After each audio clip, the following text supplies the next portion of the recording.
Guts a couple Right. of years ago. Were they live? And then they gutted them? Those were live missiles. They were made malfunction, yes. The Koreans were very, very upset about that.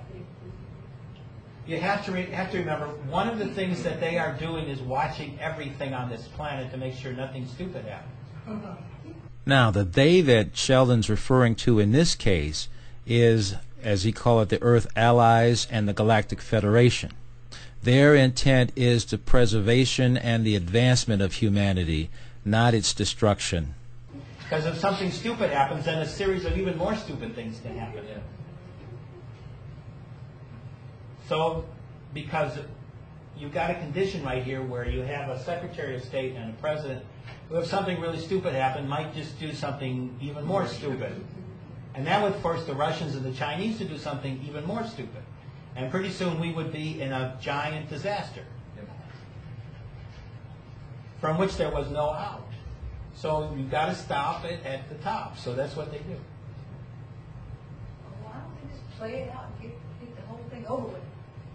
Well, their thing right now is they're coming down when they are supposed to, according to Heaven's timeline. So they have to do that because they would love to play a counter game with these guys and just do it, because they've given all kinds of things saying, well, if you go ahead and try this stuff on a really advanced level, we're going to just have to intervene on a massive level ourselves. So they don't want that to happen because there's this plan, which we're going to be talking about later. And so that plan has to happen in the way that whatever the details of it are, because they keep changing it, the little details all the time. So anyway. Describing the next slide in his PowerPoint presentation, Sheldan is referring to a UFO, a saucer-like UFO in flight. Very clear picture. This happened because a bunch of news reporters were in a helicopter doing something entirely different. They were in the air because they wanted to see this demonstration that was going on, and they had to go through Wales. And of course, they had all this fancy camera equipment, right? So they're zipping along their helicopter, and they go over this hill, and there it is. That's why it's such a nice, clear picture. And of course, afterwards, the British government and the Defense Ministry denied it was real, but it is. I haven't seen any. How come? Are they not hovering around us yet? Down here in Bible Belt land? They'll be here when it's ready. What kind of ship is that?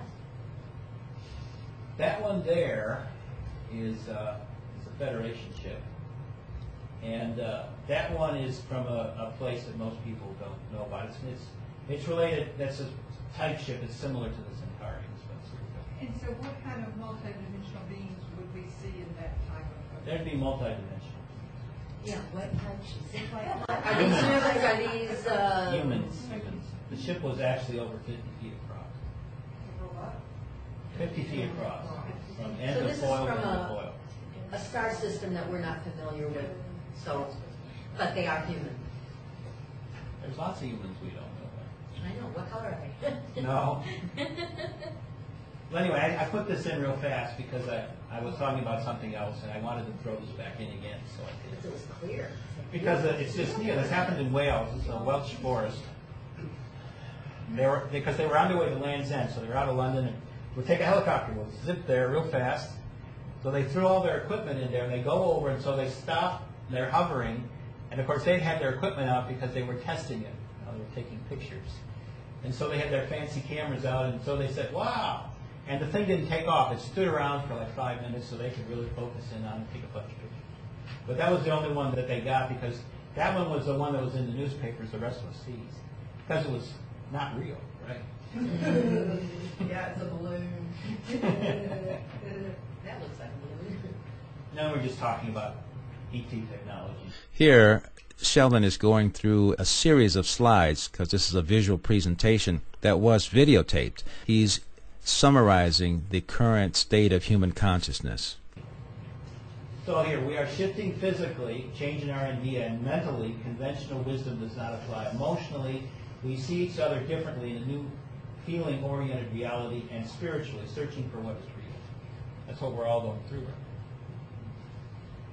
This shift is mirrored in science and philosophy as theorists look for a new model to better explain the vastity of information available. You know these great scientists, these great astronomers that tell they know everything about the universe? If you ask them, how much of the universe do you really know? They say, well, maybe 5 to 8%. That's our knowledge. It's like nothing. So they're trying to figure it out. About the same as what we know of ourselves. Right. Yeah. There's a slide change, and we see an artist's representation of a human DNA. So this is a nice little picture. It's an artist's drawing of what they saw. RNA DNA is always vibrating. And so if they saw the actual one, it would be in black and white because of the coding. But what's happening, the white there is the light coming in, and what happens is it processes it. And that processing then changes the coding. They're now beginning to realize something which they've been doing over the last 20 years, which is called epigenetics. Anyone familiar with Dr. Bruce Lipton's work, author of The Biology of Belief, will be familiar with the term epigenetics. And in fact, as a guest on Talk for Food, it's a subject that we have discussed. It's gone from being a final little minor thing to being the major thing in genetics. And basically what it tells you is that gene sequencing is caused by environment. So whatever your ancestors were doing, plus yourself, determines where your epigenetics, which is your real genome, is doing with you right now. And everybody has that same thing going. That's why I call it a time for divine possibility. Because there's the light coming in, there's the encoding coming in, it's changing us. We live in a special field called our spiritual essence. This is as large as the universe, or can be as small as your last experience. All are equal and are shared by everything. Reality is a subset of this, and together we make it real and make it a shared set of circumstances. It can be changed dramatically when we together wish it so. And this is Einstein's great quote. Reality is an illusion, albeit a very persistent one. Okay, the awakening stage has been enhanced by waves of starseeds that have increased exponentially since the end of World War II. The growth in literature about metaphysics and UFOs has allowed knowledge about the consciousness shift to become more popular. The failings of science to explain this reality has led many to search for a better explanation of what is known.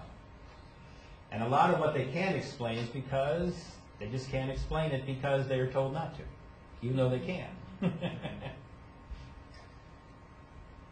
So this gives you an idea of the waves that have come in. The first wave are the way showers and avatars, and that was basically from the beginning to really the late 1800s. Roughly around 1870 to 1890 is when the first great metaphysical revolution happens in the world. It wasn't huge, but it was the first one. Blavatsky and something. Et cetera, et cetera. Right. So then the next wave happened between then and World War II.